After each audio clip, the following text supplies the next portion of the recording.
お、一時や、おい。お、一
時や、おい。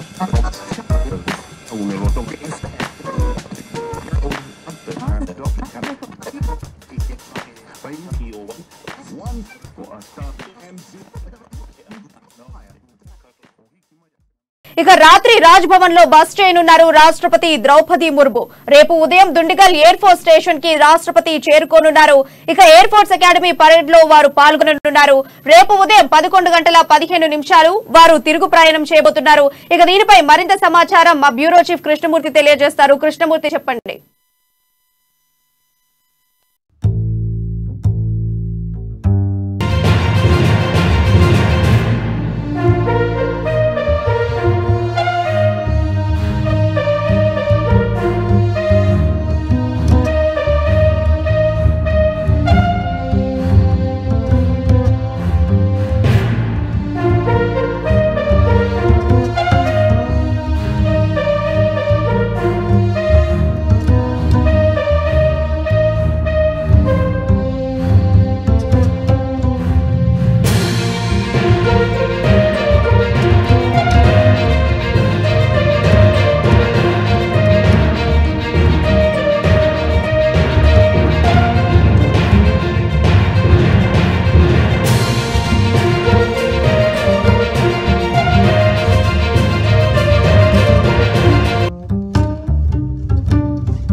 రాత్రి రాజ్ భవన్ లో వారు బస చేయనున్నారు.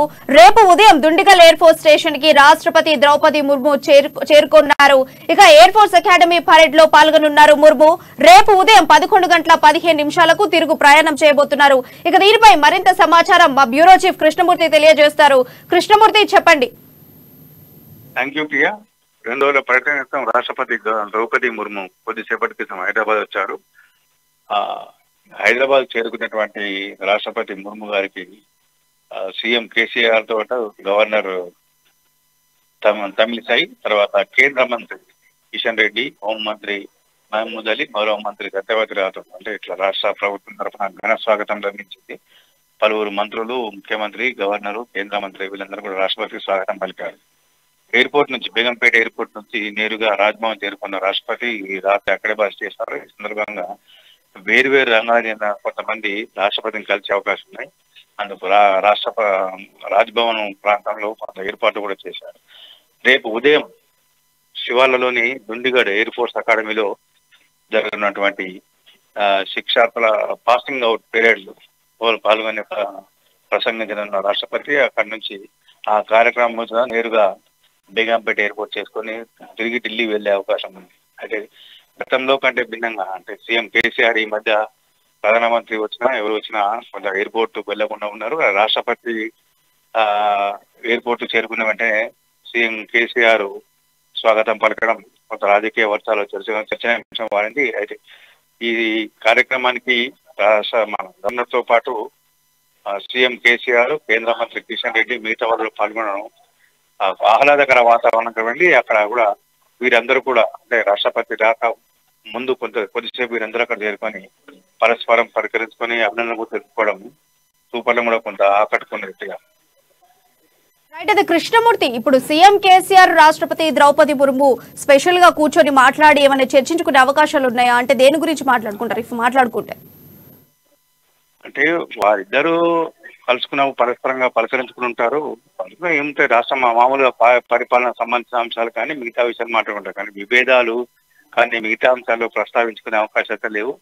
ఎందుకంటే వచ్చిన పరస్పరంగా అభినందన తెలుసుకోవడం, పరస్పరంగా యోగక్షేమం తెలుసుకోవడం, వాటికి సంబంధించిన అంశాల మీద చర్చకుని ఉంచుకుంటారు. ఇటు రాష్ట్రపతి మన గవర్నర్ తో పాటు సీఎం కేసీఆర్, కేంద్ర మంత్రి కిషన్ రెడ్డి వీళ్ళందరూ ఉన్నారు కాబట్టి ఒకరికి పరిచయాలు చేసుకోవడం కానీ ఎవరికొరిగా మాట్లాడుకోవడం అంటే యోగక్షేమ సమాచారాలు, కుటుంబ సభ్యుల సమాచారాలు వీటికి సంబంధించిన అంశాలు మాత్రమే చర్చించుకునే అవకాశం. రాజకీయంగా వచ్చింది రాష్ట్రపతి స్వాగతం కోసం కాబట్టి రాజకీయంగా చర్చించుకునే అవకాశం ఎక్కువగా లేవు. ప్రియ, ఈ మధ్య కాలంలో ఎవరికి స్వాగతం పలకని సీఎం కేసీఆర్ ఇప్పుడు స్పెషల్ గా రాష్ట్రపతికి పలకడం పట్ల పలు అనుమానాలకు తావస్తుంది. అంటే ఏవైనా చర్చలు ఉన్నాయంటారా?